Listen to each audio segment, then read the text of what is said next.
Hey guys, Dan here with your TV news and reviews for the week. We've got new setting in the background here. This is my bedroom. Usually we're in the basement where all the cool stuff is, all the movies and stuff. But we did a Connors review last week in the bedroom. Actually, a lot of changing sceneries here on the channel lately. We did the most recent Frasier Friday was at Joe's place, and we were set up in his room.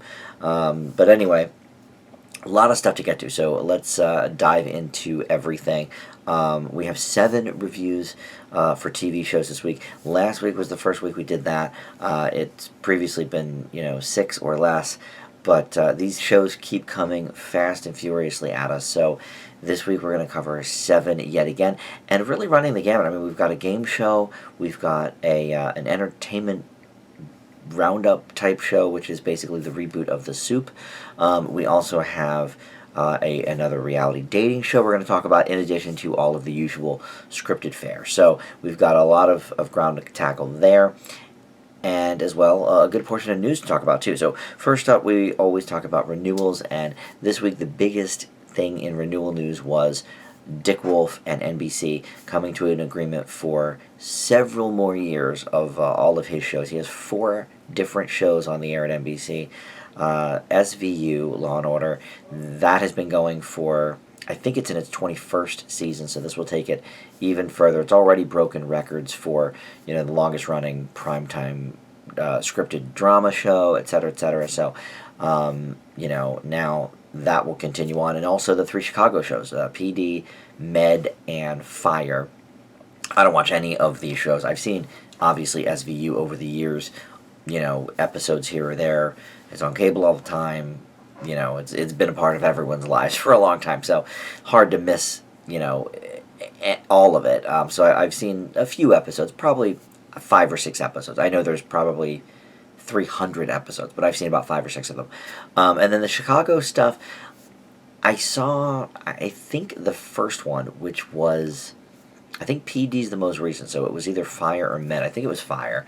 And I saw that when it first came out. It was fine, but nothing I got really sucked into. But yeah, NBC's doing this thing now where they are, taking shows that they really, really believe in and either giving them early renewals, like for example, Brooklyn Nine-Nine was picked up for next season before this season even began, or they're just giving them multi-year contracts like This Is Us and New Amsterdam.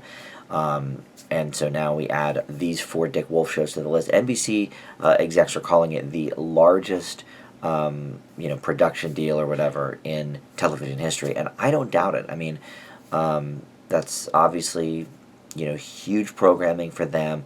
I'm sure they paid Dick Wolf a lot of money, and he has not only that, but I think there's another Law and Order in the works that might be going to the Peacock streamer. But then also, I think he does a show on CBS as well. I can't remember what it is off the top of my head, but yeah, so he's really, got the goods here for television right now, and has for the last 20 plus years, ever since the original Law and Order in the early 90s, I believe it was. So that's all been renewed for 3 more seasons. Then Atypical is renewed for a 4th and final year on Netflix. This will premiere in 2021. I like that Netflix is giving their shows now a proper, okay, here's going to be your last season. Because a lot of shows, especially ones that only last a few seasons, like Orange is the New Black, okay, we knew this was their final season. Grace and Frankie, okay, we know there's just 1 season more of that. But Santa Clarita Diet, which I brought up last week, there was nothing on that. They just ended it on a cliffhanger. So I'm sure the producers of Atypical are kind of bummed that they're not going to have any more seasons, but I think it's nice that they'll get to end the show, sort of on their terms, wrap up any loose ends they'd like to, and do it that way. So that's going to be coming back for a 4th season again. That's a show I don't watch. And then BET Plus, which is the BET streaming network that basically Tyler Perry sort of started back last fall. I actually thought about watching a couple of their shows here for this channel, and I was not able to find them elsewhere, and I I just did not want to pay for the like $8 a month or whatever it is for BET Plus, a service I really would not get much out of. But they have a First Wives Club show, which Jill Scott is one of the stars of. This is based on the Diane Keaton movie, which I guess is based on a book. But so that's going to be on BET Plus for season 2. So I mean, they're just sort of ramping up with their shows since it is such a new platform. But unlike Apple TV or even Disney Plus, where they were sort of renewing shows for 2 seasons out of the gate, BET Plus did not do that. They're just 1 seasons right now, and this one is the first one to get picked up for season number 2. So we can expect that probably in the fall of this year. So that's what's going on in renewals. Speaking of Netflix, I guess let's stick there because they are adding something, and it's already been added, I guess I should say, that has worked well for them in a few other territories, mainly in Europe, I guess, but I think maybe Canada Netflix does it as well. But it is their top 10, and it's basically the top 10 shows and then top 10 movies, 2 separate lists, that are streaming in the last 24 hours. It updates daily, and it's interesting to see. It's interesting that not all of the top 10 are Netflix originals. I figured maybe they would be since it's their list, but it's a little of both. I mean, The Office was on there, so it's a little bit of their own original programming and then acquired programming. I think Better Call Saul was on there too, since the new season of that just began on actual TV. So I think that's really cool. I think it's a cool concept, and I am a list person. So for me to be able to delve into like, okay, what's hot right now on Netflix, even if it's not something I'm gonna watch, I am always intrigued by, ratings and that kind of thing. But what's also interesting is Netflix has been very like resolute in not really sharing much information in terms of like a rating, and they've released in the last year, they've gotten a little better, and they've released things like, oh, okay, well, this season of this show was our most, viewed show ever, like Stranger Things, when season 3 of that came out, was obviously huge, and so they've kept that going. Like The Witcher was one of them, recently, where they were like, oh, this is our biggest, debut of all time. But they've also changed how they rate or how they view ratings and how they view like a view of their show, or their episodes or whatever. And we talked about this, maybe a month ago, so I don't need to really rehash it. But basically, every episode of a show that gets watched for 2 minutes, that counts as a view of the show, because then Netflix figures, okay, well, if you've seen more than 2 minutes of it, you're purposely watching it. I think that's a bunch of crap. I think the old model was you had to watch 70% of an episode or a movie for it to count. I think that's how it should still be personally, but I guess that's neither here nor there. But I've talked about that already. But I think the whole top 10 thing is really cool. Love is Blind, which is the dating reality show we're going to talk about in the review portion, was the #1 show of the day when I watched on, I think it was last Thursday. And I just, as I was there, I was like, okay, that's cool. This is the #1. Like, let's look at the rest of the top 10. And so I looked at those. I didn't look at the movies, actually. I probably should have. It would be interesting to see, like, if the Oscar movies are still up there, like Irishman, Two Popes, or if it's more like, some of their Adam Sandler collection, or maybe it's acquired movies. I don't know. I would imagine they just did another, wow, what was the rom-com movie with Noah Centineo, To All the Girls I've Loved Before. That had just premiered like that week, so I'm sure that was in the top 10 as well, the sequel to that, or maybe it premiered on Valentine's Day, or whatever, but new enough that it would probably be in their top 10. So yeah, so if you're interested in seeing, they're not obviously releasing numbers for like, okay, this is how many streams it's getting or how many views, but it is at least interesting. I would love to see other providers do that. I mean, Netflix obviously has, they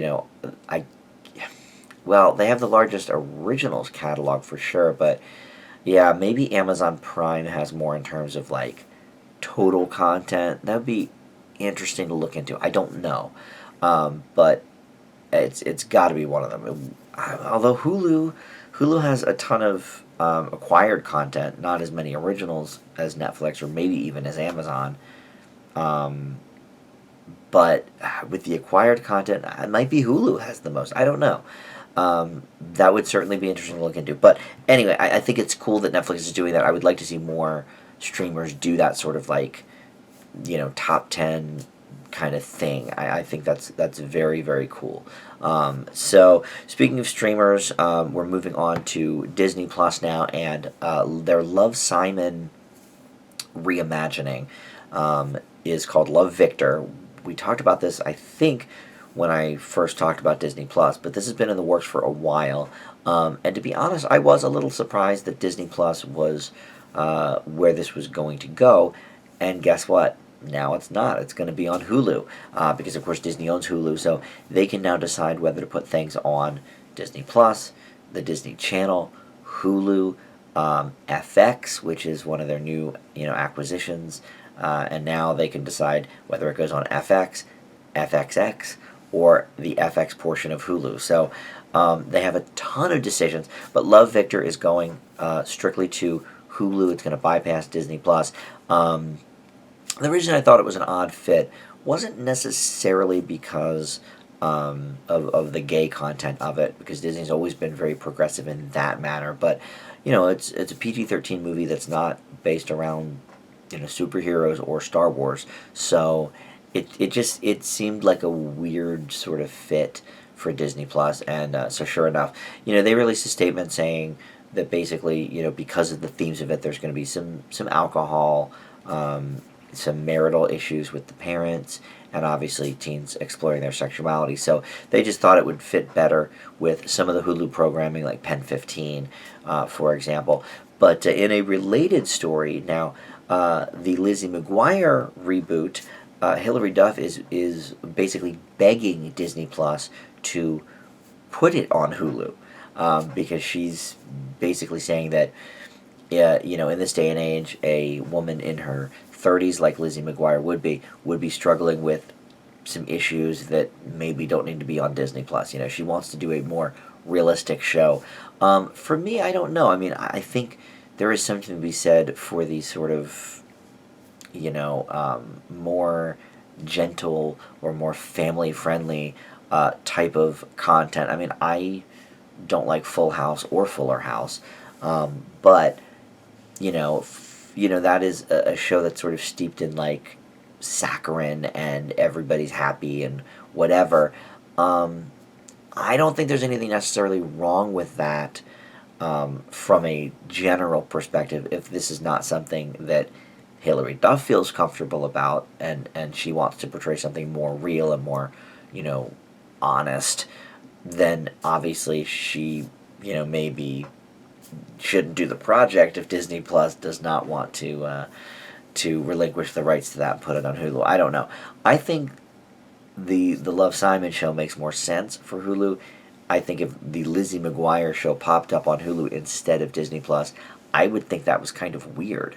But again, look, I don't know what kind of show they want it to be, but I would assume they want it to be sort of the way the original was, which is to say, silly and sugary and for all families, whereas Hillary sounds like wants something a little more real than that. So we'll see how that continues. Some casting news. We've got new judges now for America's Got Talent. This is the next season premiering in the summer. And, of course, Gabrielle Union had a huge dust-up with the producers. Very, very public and, very litigious and, sort of bad-mouthing them and saying it was a toxic environment and all of this. So she left. Julianne Hough left with her. So joining the two remainders, which is Howie Mandel, who's been there since, I think, year 2 or 3. He was there very early. The original judges were Sharon Osbourne, David Hasselhoff, and Brandy. I think they only had 3 in those first couple of years. But then Howie came on very soon after. I don't actually remember who he even replaced. I think it was Hasselhoff. But anyway, it doesn't matter. So Piers Morgan was on there early at some point too, but maybe he was one of the originals. I forget. Anyway, maybe Sharon Osbourne was on. Maybe the originals were Piers, Hasselhoff, and Brandy. Anyway, it doesn't matter. Point is, Sofia Vergara is coming on to join Howie Mandel and Simon Cowell. They have both been on for a while. Howie, like I said, since almost the beginning. Simon, I think, for the last maybe 5 seasons. He's been on a while. So Sofia Vergara is going to join them, which makes sense. Modern Family's over at the end of this year, so, not that she needs work or money. I mean, she makes a ton of money, but, I'm sure it's something that will be fun for her. And then returning is Heidi Klum. So that's kind of interesting. Here's Gabrielle Union and Julianne Hough saying it was toxic and everything. And I'm not dismissing their experience. I'm sure probably there was some uncomfortability there. Seems like it could be a sexist type environment, but at the same time, Terry Crews is the host of it now, and he had his own bout with, being on the receiving end of sexual harassment. So, I think, I don't know. I'm not going to say I obviously was not there, but I don't doubt that Gabrielle Union experienced some rough issues, but I think it is telling that Heidi Klum is coming back after a couple of years away. And Heidi Klum and Mel B still do the AGT Champions, which is on right now. It's on every spring, and this is the second year for that. So even after Heidi left the regular show, she was still doing the Champions show. So I don't know. It's all very interesting. But yeah, so when it returns to summer, Terry Crews will still be hosting, and then the panel will be Howie Mandel, Simon Cowell, Sofia Vergara, and the return of Heidi Klum. So should be interesting. I actually stopped watching about 2 or 3 years ago when it was like, I don't know, it was more about the story than the performance. Like last year they had the blind autistic dude win, and it was like, I didn't even watch the season, and as soon as I saw that he was a contestant, I was like, well, that, there's the winner. But I think I watched it for a year after Howard Stern left, but that was it. So, Heidi Klum is not my favorite. I liked Mel B a lot, actually. I wish she would return instead of Heidi Klum, but whatever the case may be. So that's interesting. But then in other casting news, ABC is looking to cast people 65 and up for a senior version of The Bachelor. It's going to be, like from the same producers. I don't know if it's going to be the same concept as The Bachelor with like the roses and everything, but it's from the same producers and obviously from ABC as well. So they're looking for, elderly people to find love. I don't know how that show is going to fly. I don't know how that would work in today's TV landscape. I mean, Grace and Frankie's a popular show on Netflix for sure. But, does that get the kind of ratings that The Bachelor gets on ABC? Probably not. But I often think sometimes about like how when I was 10, 12, 13 years old, The Golden Girls was like one of the biggest shows on TV, and it was about 4 old ladies, and I don't know that you could have that show today be a success on a major network. It's all about being hot and young, and CBS sort of bucks that trend with the fat husband routine, Kevin James and Mike and Molly and all that kind of thing. But for the most part, dating shows I feel like are for the most part about who's hot. So I think it's very interesting that they're looking to cast seniors in a geriatric version of The Bachelor. I don't know. Could be a huge hit. I don't think it's something I will necessarily enjoy, but I don't like dating shows that much anyway, as we might find out later when I talk about Love is Blind. But what else? We have 2 other things to talk about. I'm trying to sort of warp through these. I didn't even mean to say that, but warp, speaking of warp speed, Will Wheaton from Star Trek Next Generation is going to be hosting an esports reality competition show. Now, there is not a network for this yet. It's just sort of being produced, and I guess they're going to shop it around. But it's called Game Master, which, Master's the whole thing now, because you got, Lego Masters on Fox, and all the, there's a lot of cooking shows with, like, I don't know if kitchen master is one, but it's like, master seems like the hit phrase, to say. But I don't know. I think, personally, I think esports is boring. I don't really understand people watching other people play video games. That does not do it for me. But I realize that I am in the minority of that, at least when talking about younger people. I think people my age mostly don't get it, but to the young crowd, it is something that they find super interesting, and they'll watch people for hours play in esports games. So yeah, so I don't know. I think Will Wheaton's a great person to do it. I think he is a fun person. I think he sort of gets that Wesley was an irritating character on Next Generation. So I think he kind of plays into that. He was very funny as himself on Big Bang Theory. The several times he did that. So we'll see how that goes. But wanted to pass that along. And then for this week in reboots, just one for you, and that is The Proud Family, and that is going to be on Disney Plus. Disney Channel had the original Proud Family. This one's going to be called Proud Family: Louder and Prouder, and everybody is on board from the original, including Tommy Davidson and Mary Jo Payton. So they're going to redo that. I did not watch The Proud Family. Again, much like kind of Lizzie McGuire and some of these other shows that they're rebooting that came like in the late 90s, early 2000s. If they're kids shows, by that point I was in college or maybe graduated, so like I know what The Proud Family is. I knew Tommy Davidson was a part of it. That's about all I know, though. So, but they showed a sketch in the article I read of how it looks, and it looks the same from what I know of The Proud Family. So, should be interesting. Obviously Disney Plus looking to do a lot of updates, not just from old movies. We've talked recently about Mighty Ducks is going to be a TV show, and Turner and Hooch is going to be a TV show. Now we've got, maybe Lizzie McGuire will be there, maybe on Hulu, we don't know, but definitely The Proud Family will be on Disney Plus. No ifs, ands, or buts about that, but so that should be interesting if you were a fan of that show.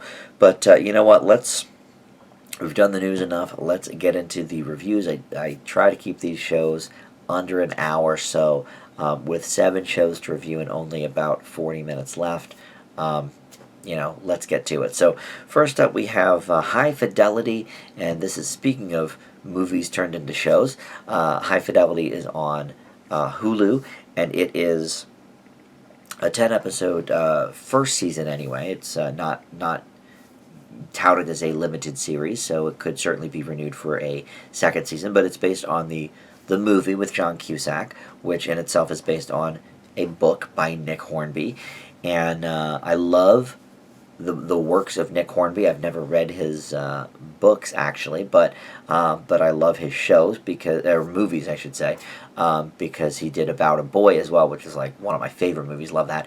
And High Fidelity is actually one of my favorite movies. I really have always related to that John Cusack character, Rob, in the movie.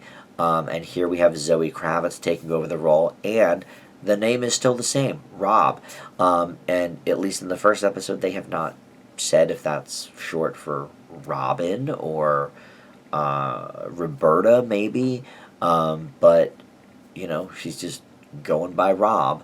And it's cool. I dig it. I'm glad they didn't change the name of the character. They could have, and it would have been fine, but I think it's neat that they decided not to. So anyway, I love this movie very much. It's dear to me. So this is a show that I think I had some high expectations for. It could have been not good. It could have veered too far from the source material. But I think it actually does a real good job of being very reverent to the source material, and yet still kind of making it its own, because, for example, she is now a woman instead of, John Cusack obviously was a man in it. She's black. John Cusack not so much. So, it's changing it in that little bit as well, but she's also bisexual. She goes over her top 5 breakups in the very first episode, and one of them was with a woman. So we see that. And all the other sort of wheels in motion are pretty similar. The top five lists, the owning of the record store, both of which are, I love making lists. Like I said with the Netflix top 10 thing, like I think that's so cool because I love making lists. I love seeing lists. So that character speaks to me in that way in High Fidelity, but also, I don't know, just sort of the inner monologue and the dwelling on the past. I mean, these are all things, brought over from the movie and the book, I guess, that are now in this show. And even to the effect of, having, instead of Jack Black as the sort of comic relief, annoying best friend / employee character, here we have Divine Joy Randolph, who was, great breakout star in Dolomite Is My Name. When I first heard that this show was going to exist, I did think to myself, I wonder who the sort of Jack Black, recreation is going to be. And I think they picked a great one because you need somebody that is definitely annoying, but likable enough that you can see why the main character is friends with them. And so you get that here. I think Zoe Kravitz is really coming into her own as an actress. And my God, does she look like the spitting image of both of her parents. It's like 50% Lisa Bonet, 50% Lenny Kravitz.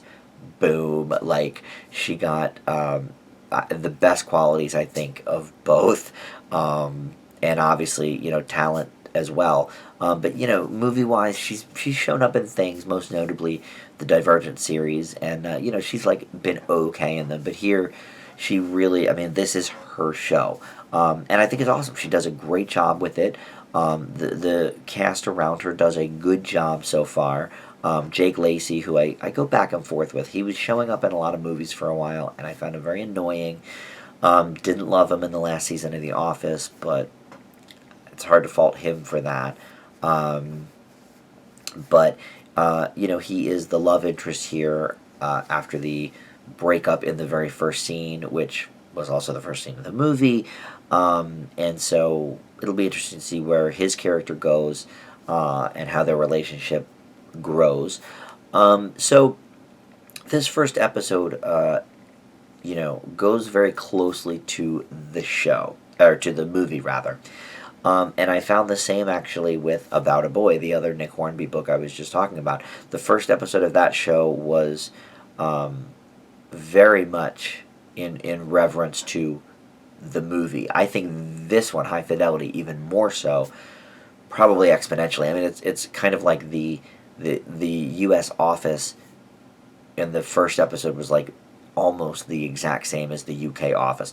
It's not exactly the same. It's a bit different, but for example, Rob's in a real bad mood when he comes to work the next day because of the breakup, and Jack Black brings in this really corny Monday morning mix that he wants to play, and he plays Walking on Sunshine. Well, in this, it's Dexy's Midnight Runners, Come On Eileen. Still corny 80s, so it's like, it's laser focused kind of on the nuances from the movie. There's definitely enough differences. The whole Jake Lacy subplot is absolutely new. That's refreshing. But doing the whole, top 5 breakups, doing the Monday morning, cheesy 80s playlist when Rob's in a bad mood, driving customers away from the store who are too, mainstream or whatever. Like in this case, the person Shazamming the song, and, she gets real mad at him for, not talking to her. This is Divine Joy Randolph does, not Zoe Kravitz. But anyway, I think this has potential. I think it has promise. I think Zoe Kravitz is a great choice for the lead role. However, at least in the first episode, it's definitely too close to the movie to really give a super, A kind of grade, because it's just sort of biting off the movie. So it's my understanding that the episodes, the first 2 or 3, are very close to the movie, and then it sort of veers off into its own direction, which makes sense. These are half-hour episodes, so after an hour and a half or so, you've kind of exhausted everything that happens in the movie anyway. So So it's my understanding that the last like 2/3 of the season is very different from the movie in terms of like plot and stuff, and that's great. I love to see a show forging its own way, but because the first episode is so close to that movie, I can't give it quite that high of a grade, but I definitely see potential here. I think Zoe Kravitz is great in the role, and again, I love that they picked. Divine Joy Randolph to be sort of the sidekick. So I'm going to leave High Fidelity with a B plus. Very enjoyable. So up next, let's talk about this Love Is Blind on Netflix. I've already mentioned it several times when we were talking about the news, but this is a reality dating show, sort of. They're not really going on dates like they do on The Bachelor or something, but it's I guess it's called a dating show, and boy, I don't know why I'm starting to do these, but I did Flirty Dancing in January, and this was #1 on Netflix the other day, so obviously, people are talking about it. Saturday Night Live did a parody of it this weekend. It ended up being cut for time for the live show, but you can see it on YouTube. And so the conceit of this show is that there's a bunch of hot people, and they don't ever get to see each other in person. They talk, they sort of meet, but the women live together, the men live together. There's no phones, no internet, no anything. All they have for 30 some days, I think it might be 35 days, 30 something days, I don't remember exactly, but so they go into these like pods, they're called, but it's really like a big room, and there's kind of a mini bar there or whatever, but they are separated by a wall, and so they can hear each other. The wall is thin enough that they can hear each other, but nothing else. So the object is to make them fall in love without ever seeing a visual. First of all, blind people do that every day. That's, I guess, why the show's called Love Is Blind, but obviously, for a lot of these people who are, look, they're hot. They're not maybe necessarily my type, but, they're classically attractive. And I think maybe that has helped a lot of them in the past get dates or meet people because they're so attractive. And here it's more about, well, let's see what else you offer. What about your personality is interesting, or are you funny, or whatever. And so at the end of each day, they sort of retire. Each gender retires to their own place, and then they talk amongst themselves about the other people, and we sort of learn other things about them, like we found out one of the guys is a virgin, and whatever. So the dudes all talk about that, like, oh my God, you're 30 and you're a virgin, like whatever. So excuse me, it's a very interesting concept. The execution is okay. It's actually sort of fascinating, but the thing to take into account is the massive editing that they do for all this stuff, because they have to keep it interesting. So and obviously a lot of the conversations are happening simultaneously because they're all in the pods at the same time. So that's sort of okay. You know that the producers are sort of fixing it to make this person look better than the other person, or oh, they're two guys are fighting over the same girl, they both like her, whatever. Makes sense. You'll get this. But one thing that was interesting was sort of the first day they showed different people in like talking about race, that there was like a little minute and a half long like montage or whatever of guys saying like, oh, you sound like you're black, or whatever, and of course the girl being like super turned off by that, like, oh, well, what does that matter, like whatever.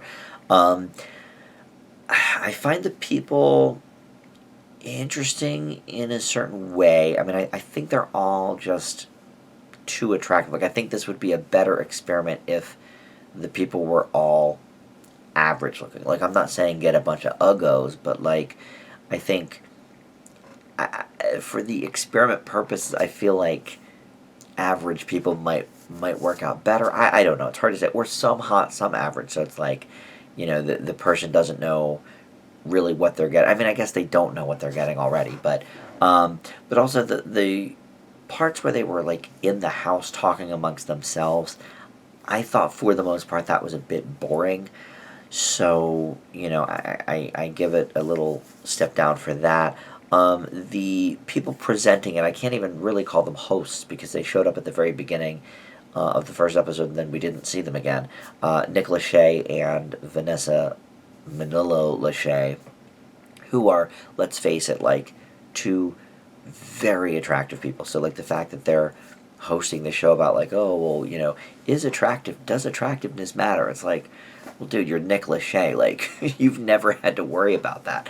So, I find that to be a little bit, I mean, why doesn't John Legend and Chrissy Teigen just host it? Even hotter people, or like Ryan Reynolds and Blake Lively, like, all these hot power couples. So I think that part's a little bit ironic, to say the least. But I do think it's an interesting experiment.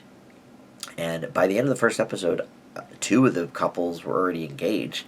I don't know what happens, but as it goes on, I think there's 10 episodes total, and they put up all but the last one. They were billing it as a 3-week event, so I guess maybe it was like 3 or 4 episodes per week, which Netflix does not do. I mean, this is kind of their first foray into that. Maybe not their first, I guess, because they had a couple talk shows like the Joel McHale Show and the Chelsea Handler Show, but all their scripted shows drop, the whole season at once. So I think it's an interesting, take on that. Why they did it this way, I'm not exactly sure, but it must have worked in terms of building momentum, because the finale was obviously the #1 watch show of the day on Netflix, as I told you. So I think it's interesting. It's mildly addicting, I guess. I mean, I could see myself maybe finishing this out at some point. But I think they should have gotten more average people, because that's sort of the whole point of the experiment. But also, I was a bit bored by the parts where they were just by themselves in their genders, sort of talking. I was like, okay, get back to the pods. I want to see more connections happening. So, I leave Love Is Blind with a B-. It's certainly trashy, but damn if it isn't, kind of addicting, I think. So up next, we're going to talk about For Life. This is a new show on ABC. This was touted a ton during the Oscars. This was sort of every year they pick like 1 or 2 shows to really promote during the Oscars, and this was the one that was premiering that week. So here it is, For Life, and this is a show produced by 50 Cent, who also appeared in the commercial, or I thought he did. I was drinking at the Oscars, so apparently he didn't. I don't know. But they kept saying, like, from producer Curtis Jackson, 50 Cent.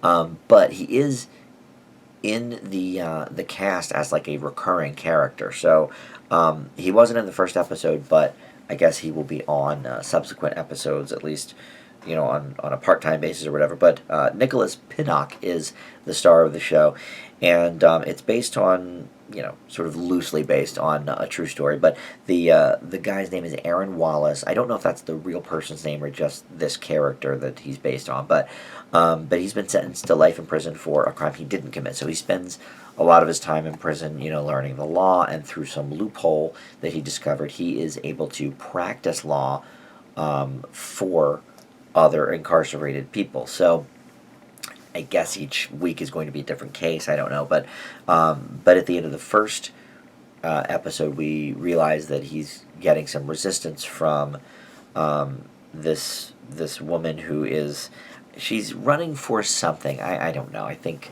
like district attorney, I guess. And he's kind of sleeping with her, but she's just like, all right, look, I need to be reelected before you can really practice, because otherwise this other dude's gonna, bar this from happening. But he, spoiler alert, in the first episode wins the case. So, all these other people are coming to him and say, hey, like, try my case now and lawyer for me and whatever. So, the star is very appealing. I don't really know him from anything, but he he made this a home run. He's a great performer in this, good lead. And what I think was interesting about at least the pilot is that he obviously, the character got screwed because he is in jail for a crime he didn't commit. But even in the trial of this person he's fighting for, there's a bunch of shady stuff going on from the other attorney, and maybe even from people associated with the jail, like the bus driver, for example. So our protagonist, Aaron, decides to sort of bend the law in his own ways to get his points across in the case when they won't let him do it any other way. So it's like he's breaking the law, but we as the audience are supposed to be like, cheering for him, rah, rah, rah. And I was, to be completely honest. So on that level, it worked for me. I am a sucker for law shows ever since probably Ally McBeal, I guess, was my first show that I watched a lot. Well, okay, I guess Night Court, if you're going to go that route, but I mean in terms of drama. And since then I've always really enjoyed a lot of the law shows on television. I liked that show For the People that lasted a couple seasons on ABC recently. But yeah, this is, a very compelling show. It's interesting. I like the twist on it that, he's a prisoner, and he can't even try his own case, but he's trying all these other cases. And there's some family stuff also that I didn't even mention. He's got a daughter, and there's a big reveal about her at the end of the episode, and all this stuff. So I think this is a winner. I think this one hopefully will go the distance. I don't know how the ratings have been so far, but I think he's a very charismatic frontman. I don't know if we're going to see different judges every week or different litigators, but we'll see him every week at least, and that's going to be a good one for me, because I thought he did a great job. So that gets an A- for life. That's on ABC. So up next, we're going to go over to Fox, and they are forever trying to get a companion piece for their animation domination block. Bless the Hearts was on in the fall, and they have already renewed that for season 2, but I guess it's done its season. I don't know if it's coming back at all, in April or May, but for now we have Duncanville, and this is from Amy Poehler, and she is the star of it as well. She plays the teenage boy and also his mother, and then Ty Burrell voices the dad. And this show is horrible. It's so bad. I didn't laugh at all. Not only did I not laugh, but it's all of the worst aspects of Family Guy, which I'm not a fan of, just in general. I mean, it makes me laugh sometimes, but just in general, I'm not a fan of it. But the animation style is sort of in that vein, but also just the random jokes, the unfunny nature of it. It's I don't know. Bob's Burgers is so great, and The Simpsons, I don't watch it much anymore, but the few episodes I've seen in the last 4 or 5 years, have still been good. And it's The Simpsons, so got to give it some love. But this show is so bad, it makes me want to revisit Bless the Hearts, because I think I maybe unfairly chastised that. I think I gave that a D+. It was not good, for sure. But in retrospect, it's at least I did laugh a couple times in it. It's sort of like a poor man's King of the Hill, but this is a poor man's slop. I don't even, it's so bad. In the first episode, basically he sneaks out. Duncan's trying to, prove he's an adult to his parents, and they don't want him to, go to this concert, and he's, so he sneaks out, and they go, and they end up destroying the oldest tree in the county or community or whatever, and so everybody's up in arms about it, and the parents find out. It's a very basic, sitcom trope, but it wasn't funny. The attempts at, being, I don't know, subversive or quirky just didn't work for me at all. The voice acting's okay. Like, Ty Burrell, basically, though, is, like, the same as his Modern Family character. He's, dad of a teenager who's, like, trying to be cool and isn't. So it's like there's nothing new there. Amy Poehler does an okay job as Duncan, I guess. She does a better job as the mom. Um, but I don't, just really nothing about this worked for me. Yeah, I mean, some of the voice work is okay. Like, some of his friends, I could see, like, if maybe the 10 minutes leading up to a joke wasn't like, oh my god, this sucks, I might have laughed, if it were in, like, a better context. But I really, there just was not much appealing about this show. I should probably go back and revisit Bless the Hearts and see, because I like all the people involved with that, like Baron Holtz and Kristen Wiig, and I like the people involved with this too, but this was just a turd. So I leave Duncanville with a D. D is for Duncan on that. There's like a weird part where, like, his little baby sister's, like, in love with him. She's 5, but she's, like, really into him. It's like, which in itself is sort of a takeoff from Family Guy with, like, Stewie being in love with Lois or whatever. I don't know. Alright, so up next is Utopia Falls. For this, we go back to Hulu, and this is actually a co-production. It's not a Hulu original, per se. It's from a company in Canada, and it's shown on Canadian television.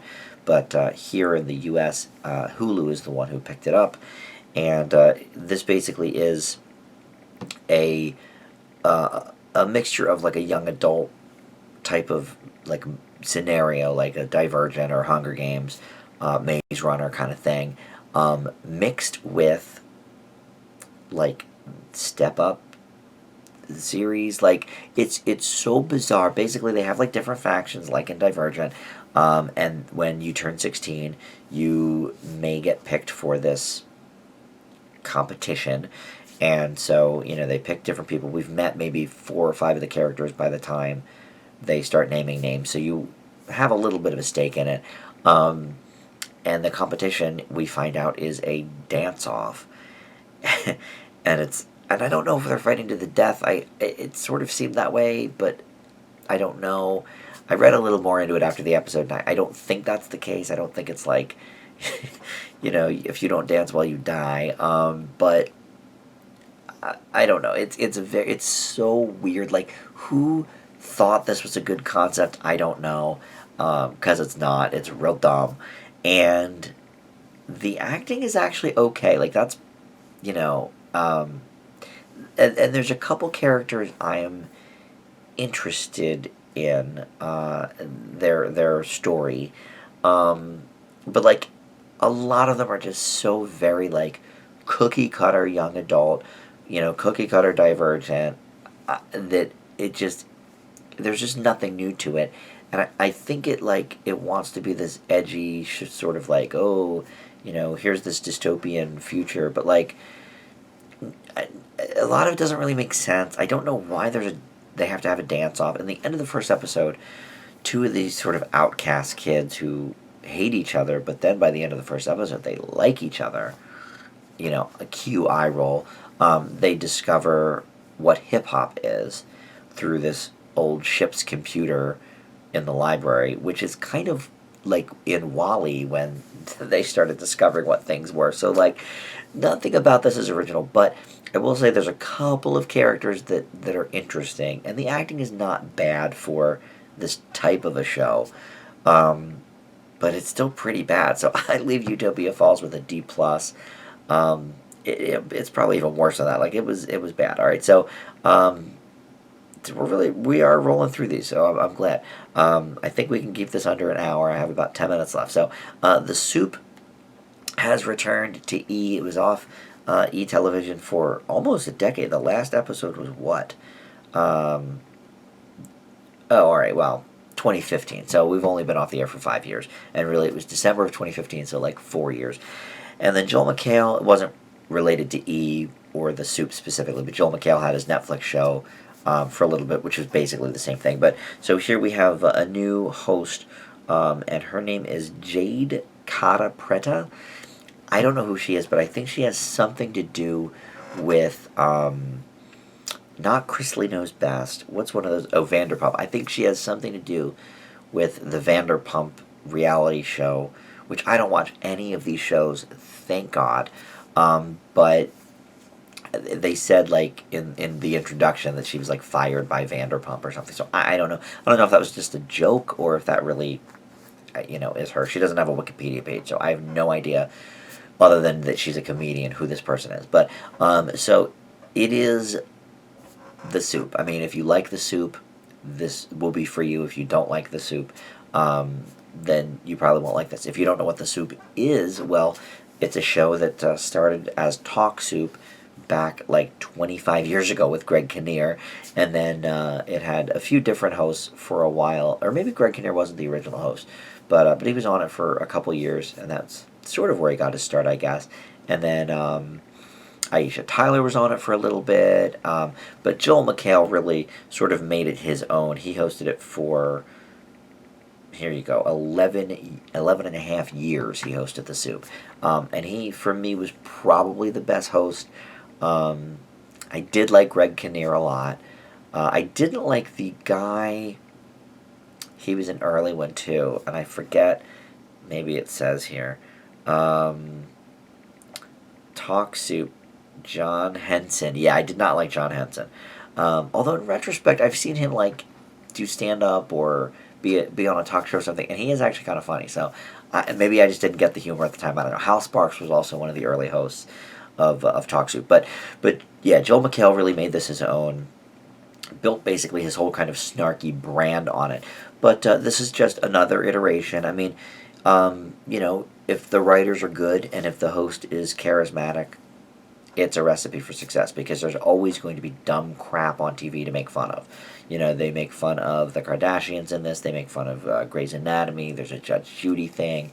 It's basically almost all the old segments they did back in the Joel McHale days because he had like a judge show portion and he had a daytime talk show portion and a reality show portion. So it's it's all that same kind of stuff. So really, how is the host? And she's funny. I think she's funny. They even they did a gag about how reboots are eating everybody alive, and there's they need to stop with it. Nobody has an original idea anymore. Da, da, da, da. And as she's talking, more and more pictures of Joel McHale's face, pop up behind her. It was funny. It was a good gag. And she acted like she didn't know it. She played surprised very well. And some of the clips they chose were a little too long. I thought, with so much TV out there, I think you can, really cram some things in. Like the Judge Judy clip they played, probably for like close to a minute, and it's like. You can, we don't need to hear the entire argument of the courtroom, but no, I mean, my guess is since it's only been 5 years since the original show ended, a lot of the same production team is still on it because they probably all got other jobs on different shows anyway, so they're probably still working for the network. So, look, if you like the soup, you'll like this. If you don't, you won't. I think she does a good job though. And I think the writing is still pretty sharp. I definitely laughed out loud several times. I've always loved this concept. Obviously, when it was Talk Soup, it was just talk shows.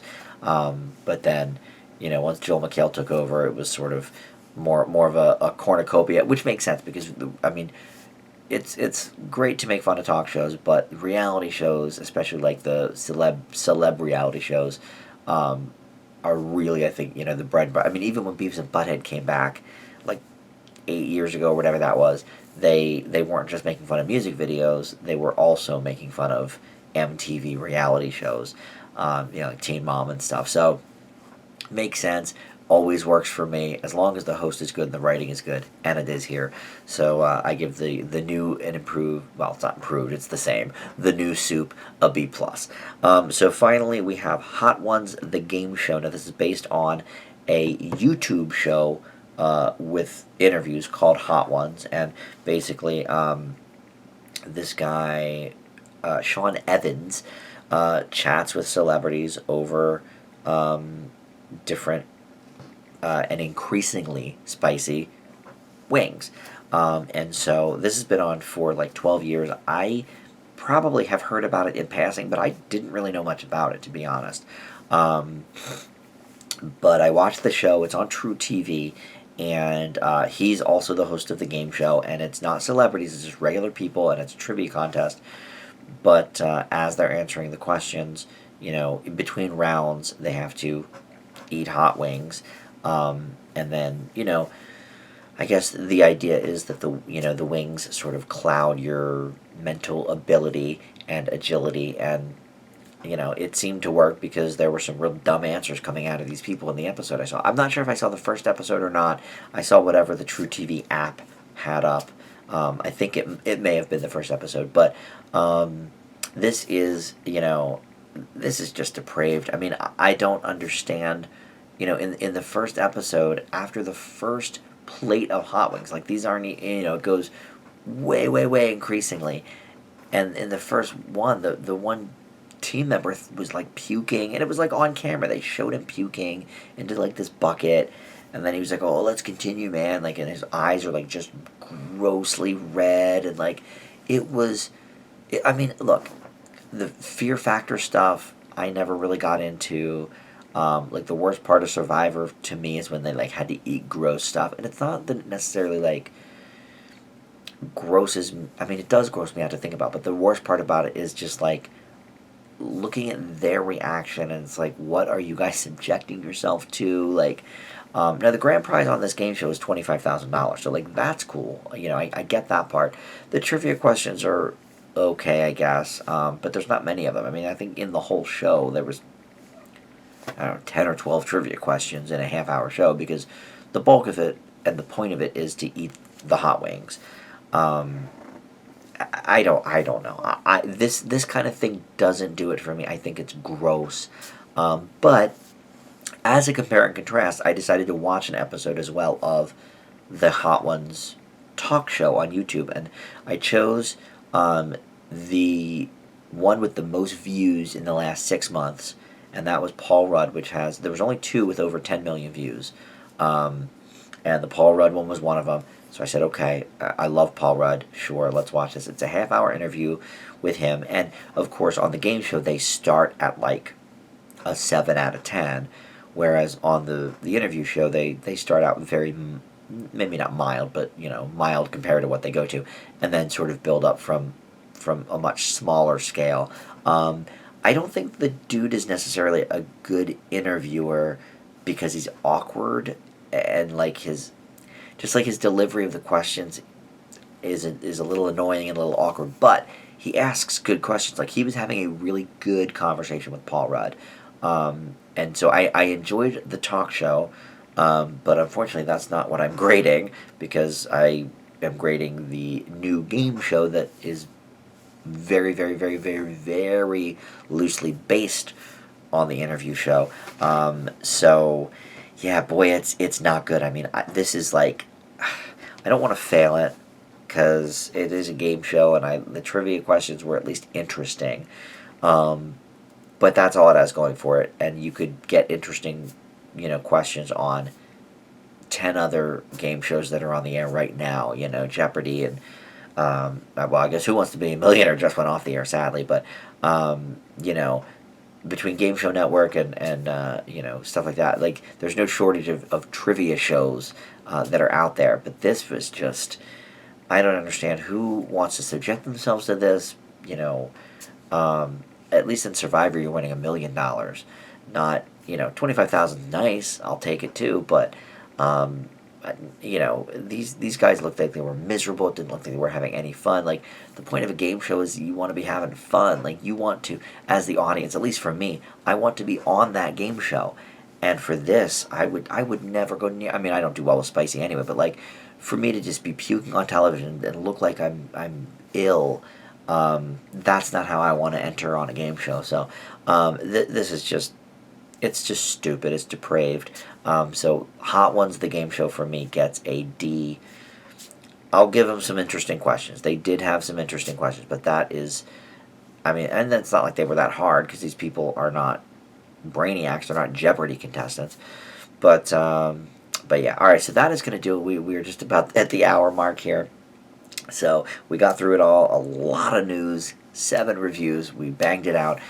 So thank you so much for watching. A lot of stuff coming up tomorrow. I'm going to put Dan Does Disney up. I did a review with my buddy Tim on one of the old Disney classics, Saludos Amigos. That will be going up tomorrow. There's no new Connors this week, so that will be saved for a couple weeks. But Masked Singer, I'll have that review up later this week. There'll be another Frasier Friday going into the weekend. So a lot of stuff going up on the channel this week, and I'll be back next weekend with another TV news and review. So thank you so much for watching, and we'll see you next time. Bye.